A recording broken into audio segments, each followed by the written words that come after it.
September 29 నాటి వివాదాన్ని ముగించాలని కోరుతూ హోంశాఖ special chief secretary C V Anand tweet చేశారు. 2 నెలల కిందట బాలయ్య పోస్ట్ పై ఓ ఎమోజీతో రిప్లై ఇచ్చారు C V Anand social media handler. దీంతో బాలకృష్ణ అభిమానులు విమర్శలు చేశారు.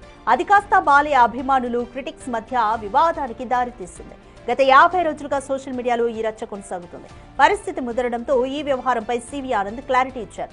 తనకు తెలియకుండానే తన సోషల్ మీడియా హ్యాండ్లర్ ఆ పోస్ట్ చేశారంటూ స్పష్టత ఇచ్చారు. ఆ పోస్ట్ ను తొలగించి క్షమాపణ కోరుతూ బాలకృష్ణకు పర్సనల్ గా మెసేజ్ చేశానని సివి ఆనంద్ ట్వీట్ లో తెలిపారు.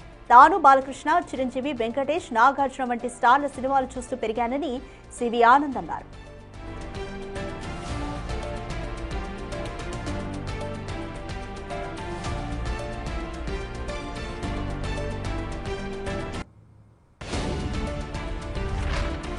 ఆ ఎమోజీ పోస్ట్ చేసిన తన సోషల్ మీడియా హ్యాండ్లర్ ను ఇప్పటికే తొలగించానన్నారు. బాధ్యతలతో బిజీగా ఉండడం వల్ల ఎక్స్, ఇన్స్టా అకౌంట్స్ లో తాను ఎక్కువ పోస్టులు చేయలేకపోతున్నానని తెలిపారు. ఈ వివాదానికి ఇంతటితో ఫుల్ స్టాప్ పెట్టాలంటూ కోరారు.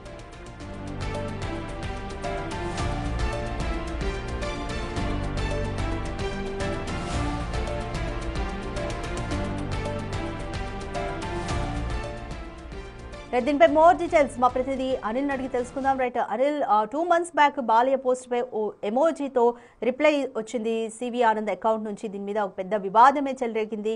ఇప్పుడు సివి ఆనంద్ హ్యాండ్లర్ ని కూడా తొలగించానంటూ పర్సనల్ గా బాలయ్యకు మెసేజ్ చేశానంటూ కూడా చెప్తున్నారు. సో ఇంతటితో ఈ వివాదానికి ఫుల్ స్టాప్ పడుతుందా? ఎస్ రాధిక, మీరు చెప్పినట్టుగా సెప్టెంబర్ 29న ఒక మీటింగ్ అయితే జరిగిందని చెప్పాలి. అందరు హీరోలతోటి ఆయన మీటింగ్ అయితే సివి ఆనంద్ పెట్టుకున్నాడు. అంటే అప్పుడు సివి ఆనంద్ గా ఉన్నారు కాబట్టి, సిపిగా ఉన్నారు కాబట్టి అందులో భాగంగానే సినిమా హీరోలతోటి ఆయన మీటింగ్ అయితే పెట్టడం జరిగింది. అయితే ఆ క్రమంలోనే బాలకృష్ణ లేకపోవడంతో బాలకృష్ణ అభిమానులు కొంచెం ఆగ్రహం వ్యక్తం చేశారు. అందులో భాగంగా ఒక అభిమాని ఆయన ట్విట్టర్ వేదికగా ఏదైతే పోస్ట్ చేశాడో ఆ పోస్ట్ లో భాగంగా ఒక అభిమాని కామెంట్ చేయడం జరిగింది, ఎందుకని బాలయ్య బాబు లేరు అని. ఆ టైంలోనే కింద ఈయన రిప్లై ఇస్తూ కూడా ఒక ఎమోజీ, స్మైల్ ఎమోజీ పెట్టడంతో ఆ వివాదం అనేది కొనసాగుతూనే వచ్చింది.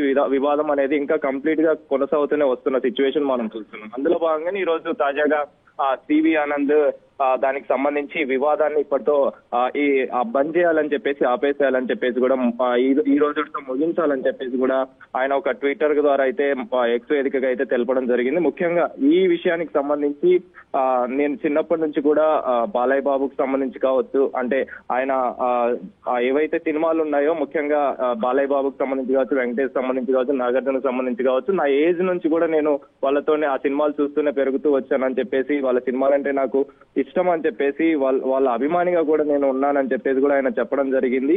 అందులో భాగంగానే ముఖ్యంగా ఈ ఎక్స్ వేదికగా ఆయన పోస్ట్ చేస్తూ కూడా ఆయనకు సంబంధించి హ్యాండ్లర్స్ వ్యక్తి, అంటే ఆ సోషల్ మీడియాని నడిపిస్తున్నటువంటి వ్యక్తి, నాతో పాటు ఉన్నటువంటి సోషల్ మీడియాని ఏవైతే వ్యక్తి నడిపిస్తున్నాడో అతను ఈ పోస్ట్ చేయడం జరిగింది. ఆ రోజు నేను ఆ విషయాన్ని చూసుకోలేదు, ఆ తర్వాత ఆలస్యంగా నాకు ఆ విషయం తెలిసింది, అప్పటికే జరగాల్సిన నష్టం జరిగిందని చెప్పేసి కూడా ఆయన చెప్పడం జరిగింది. కాబట్టి నాతో పాటు ఉన్నటువంటి సోషల్ మీడియా నడిపిస్తున్నటువంటి వ్యక్తి ఇదంతా చేశాడు కాబట్టి హ్యాండ్లర్ గా ఉన్నటువంటి వ్యక్తిని కూడా నేను తొలగించడం జరిగింది, సోషల్ మీడియా నడిపిస్తున్నటువంటి వ్యక్తిని. సో ఇందులో భాగంగానే ఈ రోజుతో ఈ వివాదాన్ని తొలగించాలని చెప్పేసి, ఇప్పటితో ముగిస్తే బాగుంటుందని చెప్పేసి నేను బాలయ్య బాబుతో కూడా మాట్లాడడం జరిగింది. ఆయనకి పర్సనల్ గా నేను మెసేజ్ చేసి పర్సనల్ గా నేను ఆయనకి సారీ కూడా చెప్పానని చెప్పేసి కూడా చెప్పడం జరిగింది. కాబట్టి ఇప్పటితో అయినా ఈ వివాదాన్ని ముగిస్తే బాగుంటుందని చెప్పేసి ఆయన ఎక్స్ వేదికగా అయితే ఈ రోజు మాట్లాడడం జరిగింది.